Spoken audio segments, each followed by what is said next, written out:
Eu sou engenheiro de aplicação das indústrias TOSI e eu vou estar fazendo a apresentação então para vocês.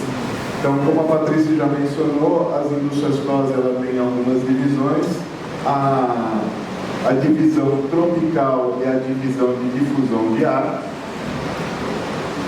Então, aqui é tropical, então tem toda a linha de difusores quadrados, alta indução, jet nose, trófeas, difusores para fluxo laminar em incêndios cirúrgicos, difusores de piso. Fabricamos também caixas VAVs, grelhas, tomadas de ar externo, dumpers porta-fogo, atenuadores de ruído.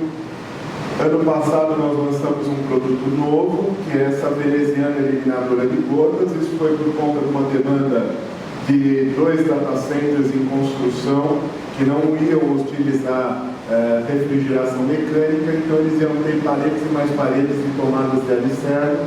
Era um projeto americano e vinha de especificação nos Estados Unidos eles chamam essas venezianas, eles chamam de louvers, e nessa especificação a veneziana tinha que ser testada com uma chuva de vento e garantir que não passasse água para o lado interno, mais do que 1% da quantidade de água que era jogada contra a veneziana não podia passar. Então nós tivemos que montar um laboratório para fazer teste, conseguir aprovação, e acabou isso se tornando um produto então da divisão tropical das indústrias TOSI.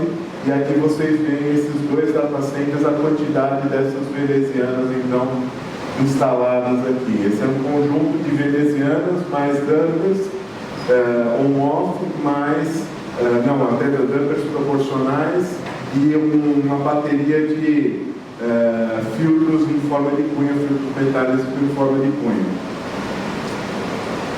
Nós temos então agora partimos então para a divisão TOSI, temos os equipamentos de expansão indireta, os fancoils, pequenos e de maior porte. Fabricamos também chillers. Nosso foco especial em chillers são chillers customizados para aplicações especiais.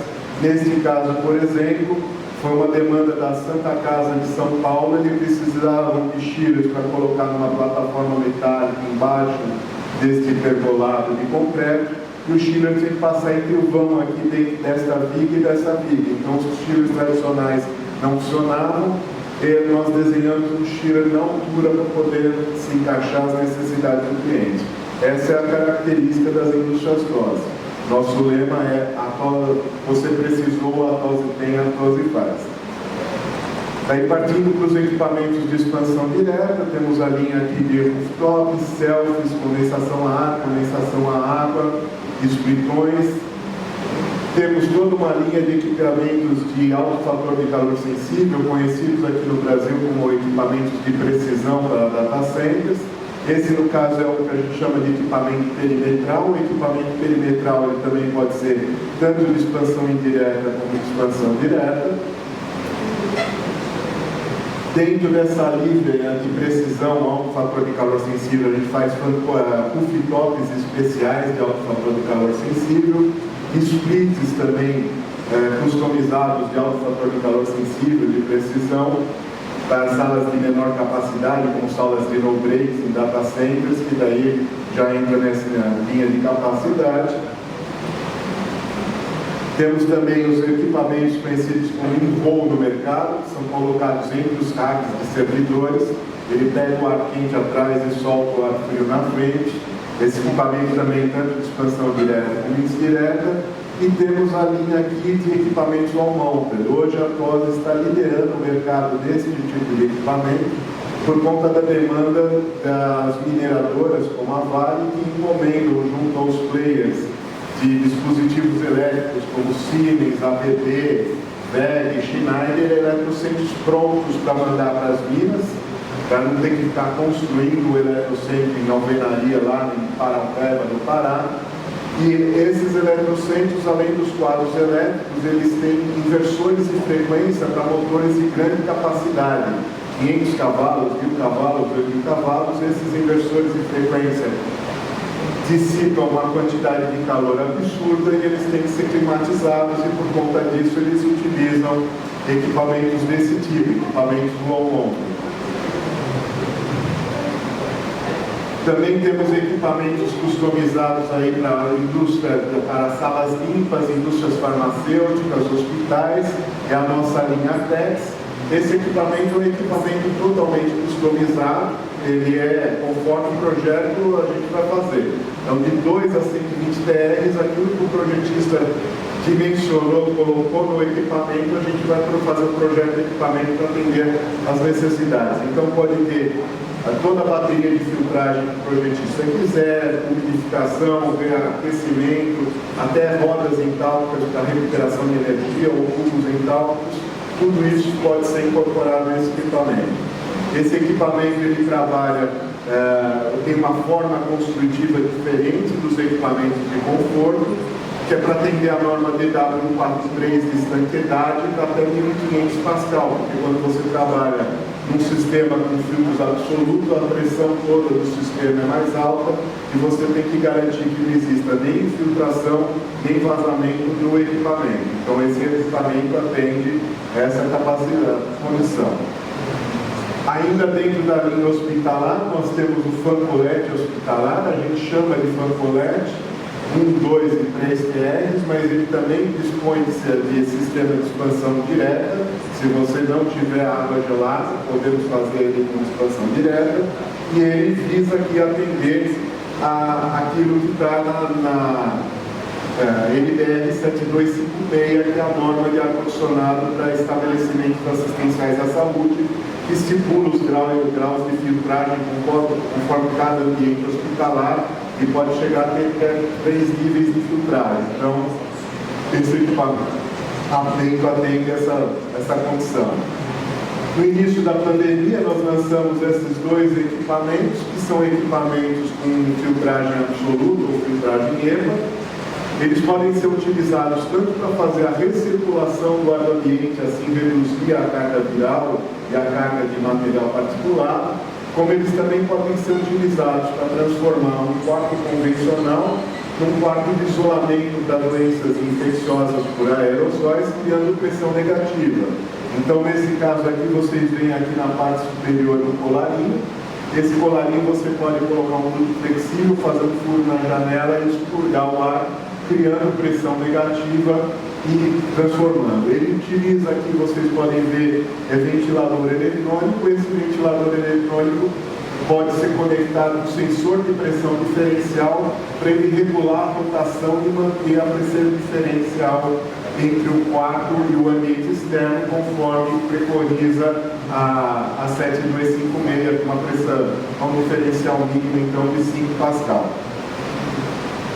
A TOSI ela tem a sua própria fábrica de serpentinas e ela também pode atender o mercado de reposição de serpentinas até de equipamentos de outras marcas. O pessoal de manutenção costuma ter muita dificuldade, às vezes, de serpentinas de outros fabricantes em termos de prazo de entrega. O pessoal, você pede uma serpentina que pede em 60 a 90 dias. Nós fazemos serpentinas sob medidas. O orçamento a gente precisa só saber comprimento aletado, número de tubos na altura. Uma vez aprovado o orçamento é feito o desenho técnico. Com o desenho técnico aprovado, em torno de 10 dias a gente fornece uma serpentina. Então a gente consegue resolver esse problema de manutenção até de serpentinas de equipamentos de outras marcas. E nós temos há mais de 10 anos, as indústrias TOSI representam uma empresa americana chamada Multistar. A Multistar é uma empresa líder mundial na fabricação de chillers modulares, especialmente desenvolvidos para você poder fazer retrofit em lugares de difícil acesso para você fazer a substituição do chiller.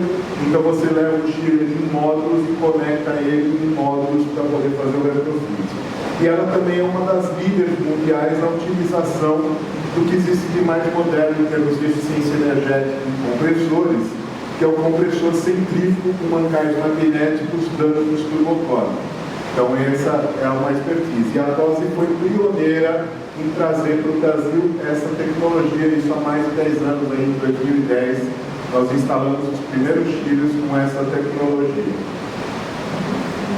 E finalmente, a última divisão aqui que eu vou comentar das indústrias TOSI, que é o foco da nossa apresentação, é a divisão Jellyfish, a divisão de água quente. Nós fabricamos bombas de calor para aquecimento de piscina há mais de 20 anos. Então a Jellyfish tem uma bomba de calor de piscina e tem também 2 modelos de água quente numa temperatura mais alta, 55 e 70 graus de água para banho.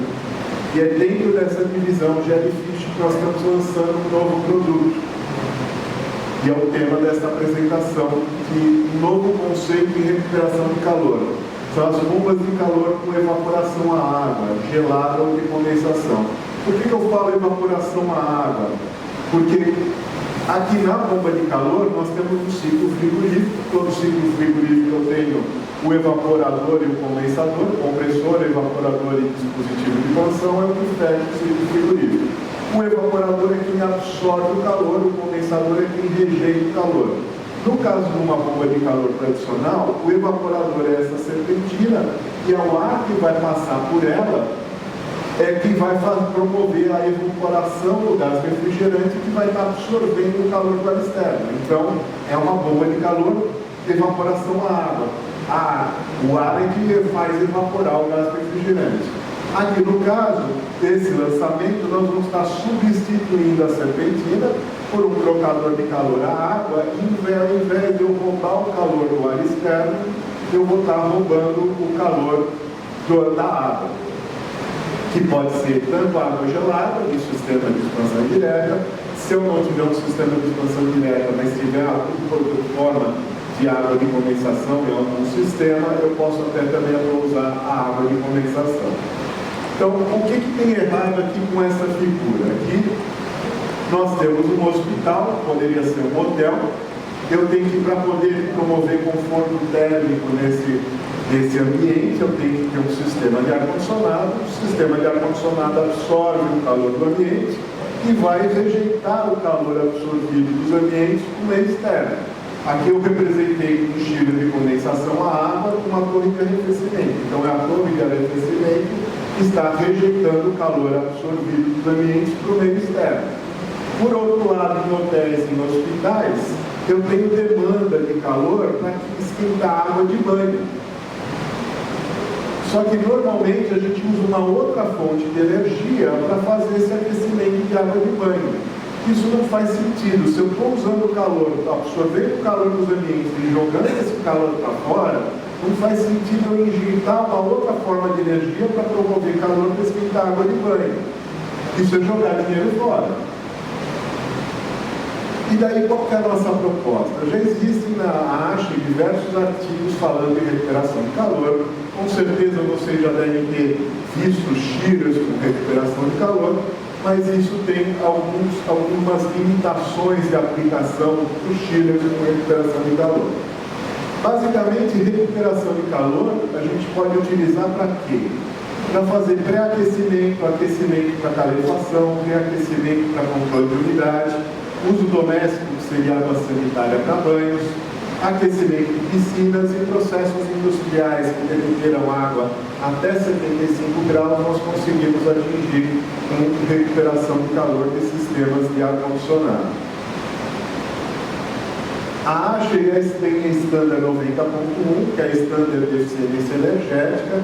Ela é baseline para certificação LEED dos empreendimentos, e ela já faz recomendação que hotéis, hospitais e processos industriais que tenham demanda simultânea de água gelada e água quente trabalhem com alguma forma de aquecimento com bombas de calor e recuperação de frio. Isso por quê? Porque todo equipamento de refrigeração ele transfere calor de um ambiente interno que está numa menor temperatura, uma menor entalpia, para um ambiente externo que está numa maior temperatura e entalpia. Se calor é uma forma de energia, todo o sistema de ar-condicionado é um grande jogador de energia fora. Mas é o que a gente tem que fazer para dar conforto térmico, porque nós temos excesso de energia na forma de calor dentro dos ambientes. O ar-condicionado tem que fazer isso. Então, não basta a gente procurar utilizar os equipamentos mais eficientes disponíveis no mercado. É muito importante, quando a gente está fazendo um projeto, procurar ver se existe alguma forma de eu reaproveitar esse calor que o sistema de ar-condicionado está tirando dos ambientes. Isso é que traz bastante eficiência energética.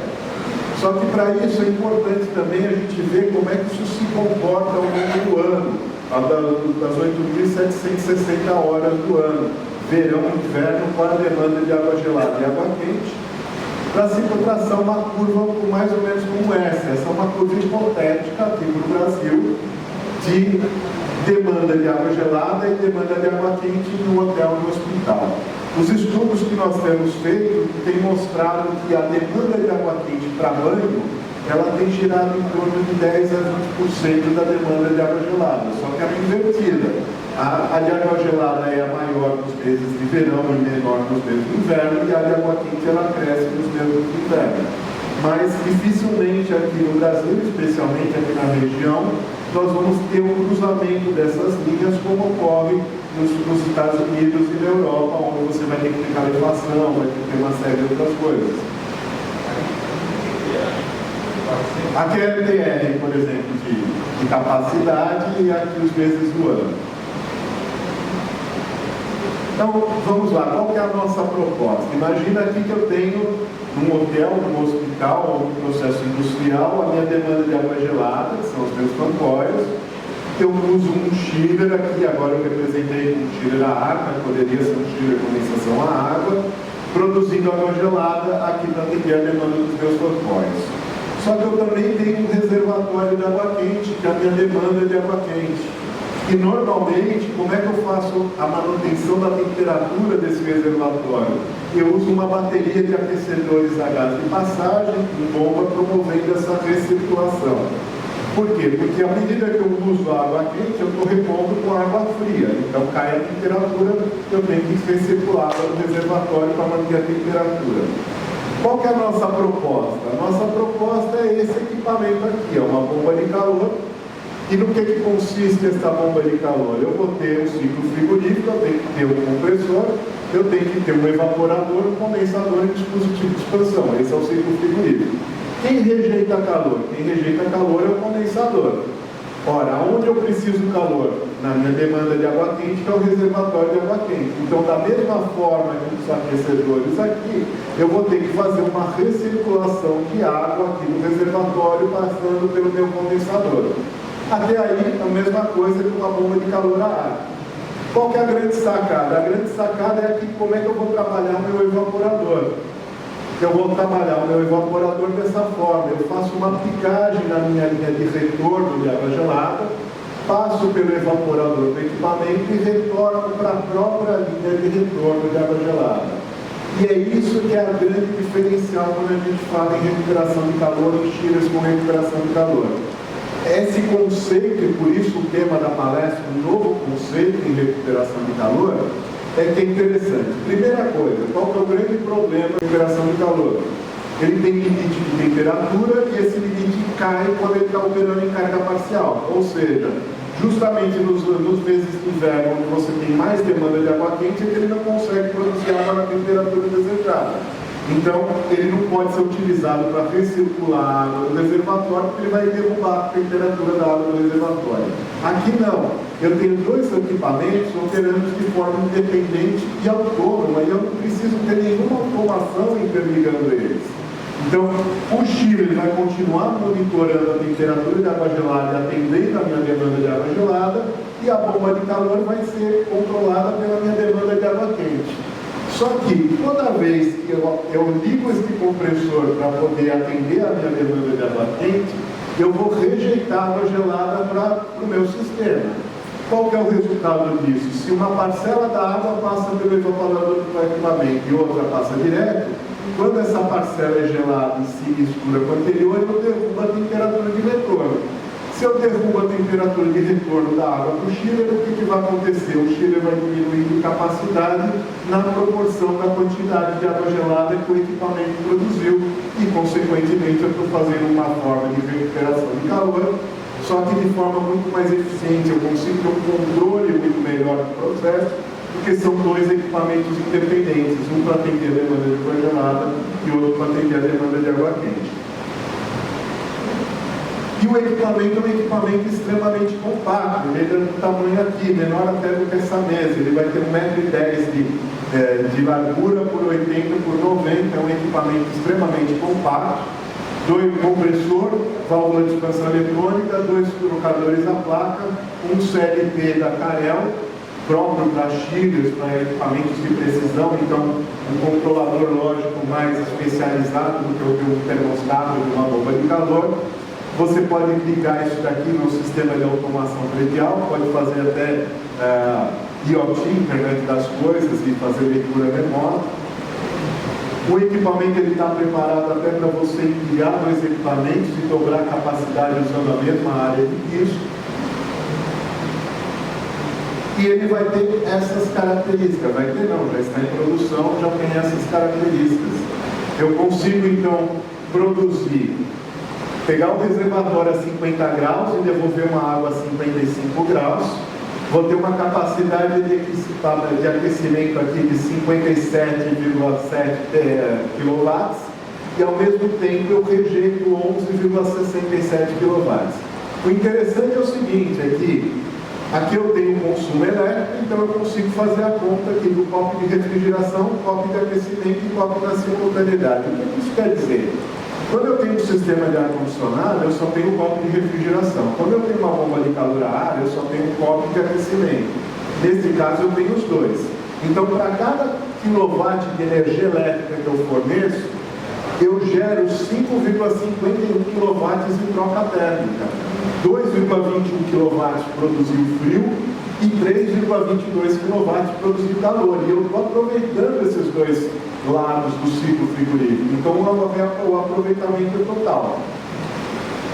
E aí é que vem a parte interessante, que é aquilo que os clientes querem ver. Eles não querem saber a parte técnica nenhuma, eles querem saber o quanto eles conseguem economizar de dinheiro.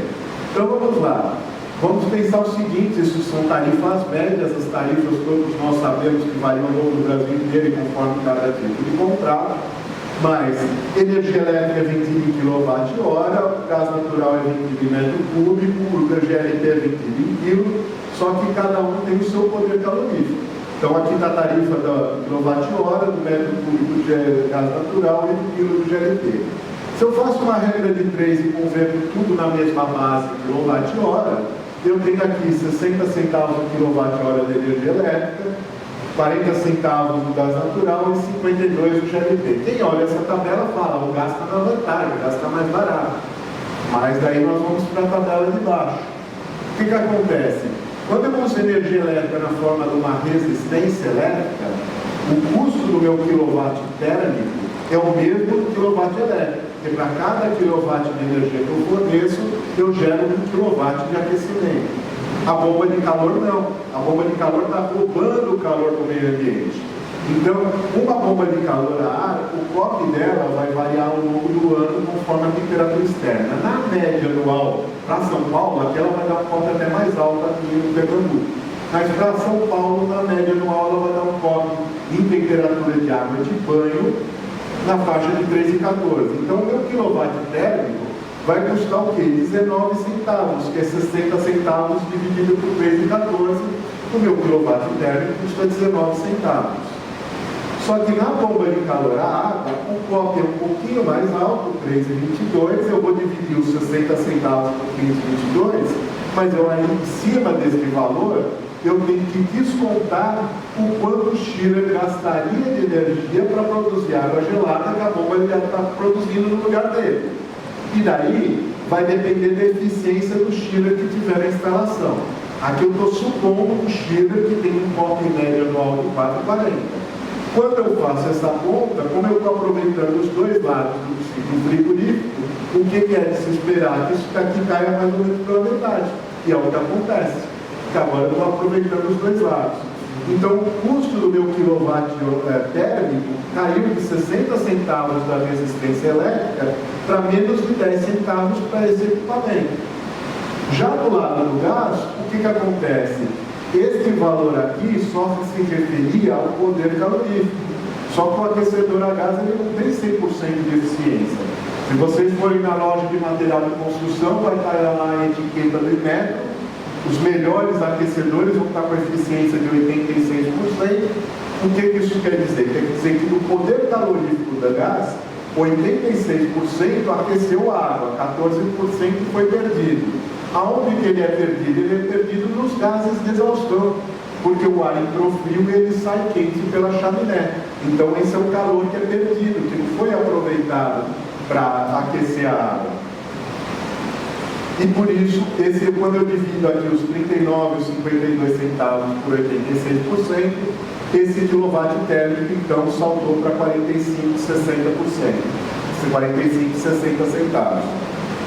Qual que é o resultado disso? Nós fabricamos bombas de calor há mais de 20 anos. Há 20 anos nós vemos mostrando para o mercado que a bomba de calor é a forma mais inteligente de fazer aquecimento de água. No caso da bomba de calor a ar, você vai eliminar o consumo de gás e você vai ter um adicional na conta de energia elétrica. Você está mudando a sua fonte de energia. Qual é o adicional na fonte da conta de energia elétrica? Em torno de 30% a 40% do que você gastaria no gás. Então, se você estava gastando aqui no hotel, pagando uma conta de gás de 20 mil reais, ele vai eliminar essa conta de 20 mil reais e o acréscimo na conta de energia elétrica vai ser na ordem de 6 a 8 mil reais. Só que se ele partir para a bomba de calor a água, esse resultado é muito melhor. Em vez de subir para 6 a 8 mil, vai ser de 15 a 20% adicional na conta de energia elétrica. Ou seja, ele elimina 20 mil reais, o acréscimo na conta dele vai ser da ordem de 3 a 4 mil reais. Isso nós estamos falando de água numa temperatura alta, numa temperatura de reservatório de água quente para banho. Agora, nós temos outra utilização. Eu preciso de água quente para uma serpentina de reaquecimento no processo de solidificação, numa indústria, alguma coisa, ou mesmo no sistema comercial. Quando eu tenho um reservatório de água quente, eu posso trabalhar bem com um compressor fixo, porque o compressor não vai ciclando, porque eu tenho um volume a ser armazenado. Já se eu vou trabalhar num sistema que for muito pequeno volume, nós vamos estar fabricando aqui um modelo com compressor inverno. Por quê? Porque daí eu ajusto a minha demanda de água quente exatamente a minha capacidade de fornecimento de água quente exatamente a minha demanda. O que é interessante desse slide é que mostra a diferença de eficiência conforme a temperatura. Se eu projetar um sistema de reaquecimento para serpentina operando com 55 graus, eu vou trabalhar com equipamento no cobre da simultaneidade de 49. Só que se eu projetar a serpentina para ir trabalhar com água a 35 graus, que é mais do que suficiente para fazer um processo de reaquecimento para desliquificação, eu subo a eficiência do equipamento com um cobre de 8,73. Então esse slide ele é bastante elucidativo, vamos dizer, nesse sentido. Porque um compressor, ele trabalha mais ou menos como uma bomba de água. O consumo dele é função da vazão de gás, que é a capacidade frigorífica, e do diferencial de pressão que ele tem que vencer. Que na bomba de água seria tipo a altura entre o reservatório inferior e o superior no empreendimento. No compressor é a pressão de evaporação e pressão de condensação. Quando eu quero uma temperatura mais alta, eu tenho que aumentar a minha pressão de condensação. Se eu aumento a minha pressão de condensação, eu consumo mais energia, exatamente como ocorre numa bomba de água, se eu tenho um diferencial de pressão maior para ser vencido. E nós temos também um modelo para a piscina. Da mesma forma, com a temperatura da água da piscina uma temperatura mais baixa, eu trabalho com uma pressão de condensação mais baixa, eu trabalho com uma faixa de eficiência muito maior no equipamento. E daí o resultado é que é interessante. Primeiro, a forma de aplicação. No caso da piscina, nós propomos algumas diferenças. Na parte de água gelada, continua a mesma coisa.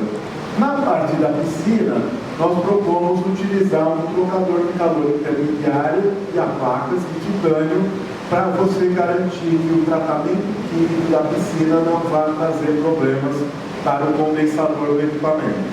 Né? Pode ser até que a gente venha eliminar isso por conta até de um expositor aqui, que nós vamos fazer teste com um trocador de calor deles, que talvez ele tenha essa necessidade. Mas por enquanto a gente faz essa recomendação. E daqui o resto continua a mesma coisa. Eu faço aqui a recirculação aqui da água gelada do evaporador para eu roubar calor, e eu vou rejeitar calor aqui pelo meu condensador, para o trocador, e o trocador vai mandar esse calor para a piscina. O resultado da piscina é que é interessante, mantidas as mesmas tarifas que eu considerei aqui para banho, reparem que são os mesmos valores, o que acontece? Vai subir o COP do equipamento, porque eu trabalho numa temperatura mais baixa. Olha o que acontece, o da bomba de calor a ar, o COP de aquecimento subiu de 3 e pouco para 4,50, aqui o da água subiu para 5,20. O resultado é que agora o quilowatt térmico da bomba de calor a ar caiu de 19 centavos para banho para 13 centavos para aquecimento de piscina, só que o quilowatt da água caiu para menos de 1 centavo. Por quê? Porque agora eu estou produzindo água gelada praticamente na mesma eficiência que o chiller estaria produzindo. Então, a bomba de calor, ela fez às vezes do chiller, ou seja, enquanto o chiller estava rejeitando calor do meio ambiente, a bomba de calor, a piscina virou torre para ela. Eu estou rejeitando o calor para a piscina. O resultado é que praticamente eu não tenho custo para aquecer água de piscina, porque eu estou usando a piscina como torre do sistema de ar-condicionado. Ou seja, que o meu quilowatt térmico caiu para menos de 1 centavo. E daí, quando eu faço a mesma comparação que eu tinha feito, o que acontece?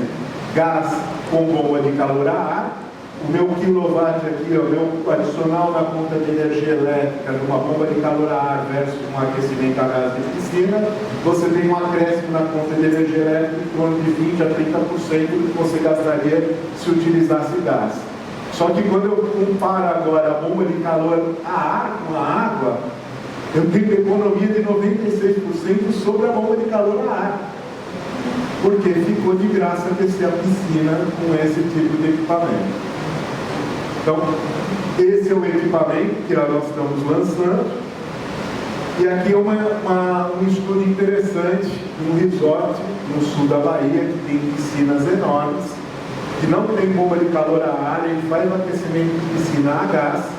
E daí o nosso consultor de água quente fez um estudo aqui de quanto custa para aquecer as piscinas. Repare que o mês de agosto é o pior mês, eu precisaria de 442 kW, dezembro está mais quente, 210 kW, mas ao longo do ano, para manter essa piscina a 28 graus, me custaria com gás R$1.376.000. Se eu colocar a bomba de calor, ela vai consumir energia, R$289.000 é o que ela vai consumir de energia. Só que ela vai economizar R$227 no chiller. Ou seja, o consumo líquido de energia em termos financeiros caiu aqui de R$1.376 para R$62.000. Eu tenho uma economia anual de usar esse sistema de R$1.300.000. Nesse caso, eu precisaria de 8 bombas de calor. 8 bombas de calor, ao preço que a gente vende, daria em torno de R$640.000. Ou seja, em 6 meses praticamente eu pago o equipamento, considerando a instalação num prazo inferior a um ano, pagando equipamento e mais instalação, e a partir daí o cliente vai economizar R$1.300.000 por ano no seu custo de aquecimento de piscinas. Para condições especiais de temperaturas mais altas, acima de 55 graus, nós, como distribuidores da empresa Multistack, nós temos esse equipamento, que é um equipamento que é um chiller modular de recuperação de calor. Eu tenho módulos aqui desde 10 até 165 TRs, e eles vêm, esse é o conceito dos chillers modulares da Multistack. Eu tenho barriletes aqui para fazer conexão vital e que você inventar isso e fazer um chiller da capacidade necessária. Eu posso chegar até 1.300 TRs de capacidade, e ele utiliza um compressor que a gente não tem disponível em estoque aqui no Brasil, que permite trabalhar em um compressor especialmente desenvolvido para Heat Recovery, e com isso eu consigo gerar água até 78 graus com esse equipamento. Então, a única aplicação especial eu tenho que oferecer também um equipamento nessas condições. E a Multistack, ela tem também este equipamento, um equipamento bastante interessante. Repare que é um equipamento com 4 tubos. 2 de água gelada e 2 de água quente. Ele é fabricado também em módulos, é o conceito da empresa. Eu tenho módulos de 20, 30 e 60 TRs. Eu posso agregar até 14 módulos, se não me engano, e aumentar a capacidade. E como é que funciona esse equipamento? Se eu só tenho demanda de água gelada, ele funciona como um chiller. Então, a serpentina é um condensador que está rejeitando calor, e esse trocador à placa que está ligado na linha de água gelada está produzindo água gelada. Se eu só tiver demanda de água quente, ele funciona como uma bomba de calor. Eu utilizo outro trocador com os tubos de água quente, e a serpentina agora ela se transforma num evaporador para absorver calor. Um ciclo reverso, como um aparelho de janela que tem quente frio, ou um split quente frio, ele faz a mesma coisa. E se eu tiver simultaneidade de demanda de água gelada e água quente, eu tiro o gás da serpentina e circulo o gás entre os dois trocadores, como é o caso da bomba que eu fabrico, e produzo aqui água gelada e água quente. Como ele é feito em módulos e cada módulo tem sempre 2 circuitos frigoríficos, eu consigo atender, conforme a quantidade de módulos que eu estou colocando, qualquer demanda simultânea de água gelada e água quente com esse equipamento. E aquele equipamento que era de condensação à água também pode fazer a mesma coisa, mas de uma forma que ainda está sendo engatinhando aqui no Brasil. Agora a USP vai fazer uns primeiros experimentos que são com geotermia. Ou seja, aqui eu tenho os 2 tubos de água gelada, aqui eu tenho os 2 tubos de água quente, e nas extremidades do outro lado desses 2 tubos eu interligo um sistema um sistema de geotermia, ou de tal forma que eu possa rejeitar o calor para um lado, para a terra, ou absorver calor, se for a minha necessidade. Então aqui eu estou trabalhando com 4 módulos em refrigeração, um módulo em aquecimento, aqui um módulo em refrigeração e 4 em aquecimento, e é lógico, se eu tenho mais demanda de aquecimento ou de refrigeração, ou eu estou rejeitando, ou eu estou absorvendo calor por um processo de geotermia. Essa é a bibliografia. Nosso tempo está encerrado, graças a Deus pela presença de vocês, e estou à disposição para quaisquer perguntas.